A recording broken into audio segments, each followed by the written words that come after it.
बिस्मिल्लाहिर्रहमानिर्रहीम। आज हम पढ़ेंगे व्हीलर मॉडल ऑफ करिकुलम। इससे पहले हम पढ़ चुके हैं टाइलर मॉडल ऑफ करिकुलम।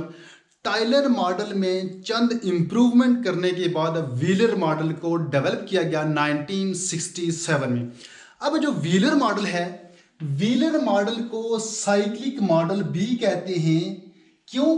कि ये साइकिल में काम करता है। सबसे जो बड़ा डिफरेंस है टाइलर मॉडल और व्हीलर मॉडल में वो यही है कि व्हीलर मॉडल एक साइक्लिक मॉडल है। ये साइकिल में काम करता है। ये इस तरह करते करते लास्ट पे इवैल्यूएशन पे जब आते हैं तो ये इसका टर्मिनल स्टेज नहीं है, ये वापस यहाँ से वापस एम पे चला जाता है।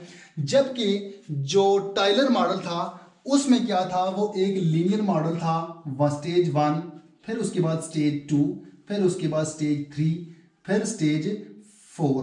ये स्टेज जो 4 है ये टर्मिनल स्टेज था, यहां जाके ये आखिरी स्टेज था। जबकि व्हीलर मॉडल में इवैल्यूएशन ये लास्ट स्टेज नहीं है, यहां से हम वापस यहां चले जाते हैं। व्हीलर मॉडल में क्या है, इसमें हम वक्त गुजरने के साथ जो तब्दीलियां होती हैं, जो मुनासिब चेंजेस हमने करनी होती हैं इवैल्यूएशन के बाद, वो देखने के बाद उनको देखकर हम उनके मुताबिक वापस AIIMS and goals and objectives पे आ जाते हैं।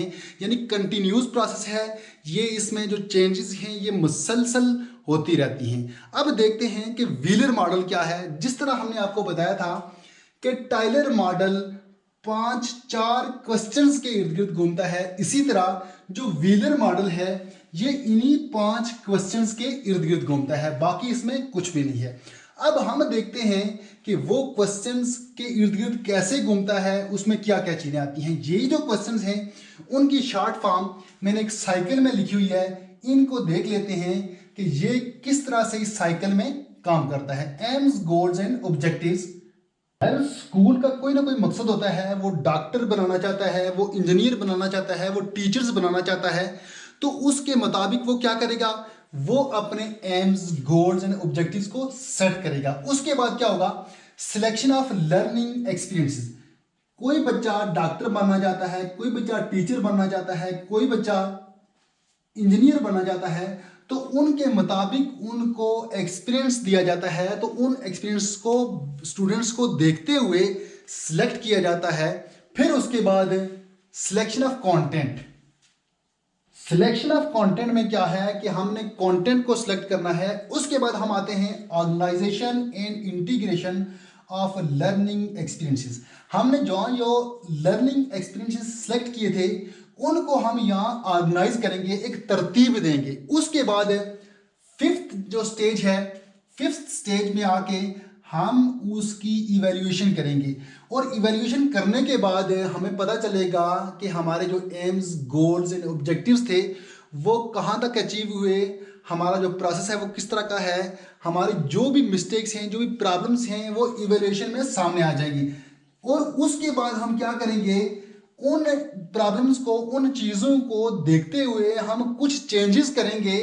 तो हम चेंजेस जब करेंगे तो हम एम्स, गोल्स एंड ऑब्जेक्टिव्स को फिर से दोबारा देखेंगे और उसके मुताबिक हम अपने एम सेट करेंगे, गोल सेट करेंगे, ऑब्जेक्टिव सेट करेंगे। यानी कि व्हीलर मॉडल में इवैल्यूएशन और जो AIIMS, goal and objective last stage को फर्स्ट स्टेज के साथ लिंक कर दिया जाता है। जबकि टाइलर मॉडल में इवैल्यूएशन लास्ट स्टेज था और इसके बाद ये टर्मिनल स्टेज था, यहाँ स्टॉप था। जबकि यहाँ ये वापस एम्स पे ये करते करते कंटिन्यूस प्रोसेस है। और क्या होता है, ये साइकिल में मसलसल काम करता है। ये था व्हीलर मॉडल 1967 में डेवलप हुआ। तो हमने टाइलर मॉडल को भी डिस्कस कर लिया है, व्हीलर मॉडल को भी कर लिया है। इसके बाद हम देखेंगे लॉर्टन मॉडल ऑफ करिकुलम। तो मिलते हैं दूसरी वीडियो में, तब तक के लिए अल्लाह हाफिज।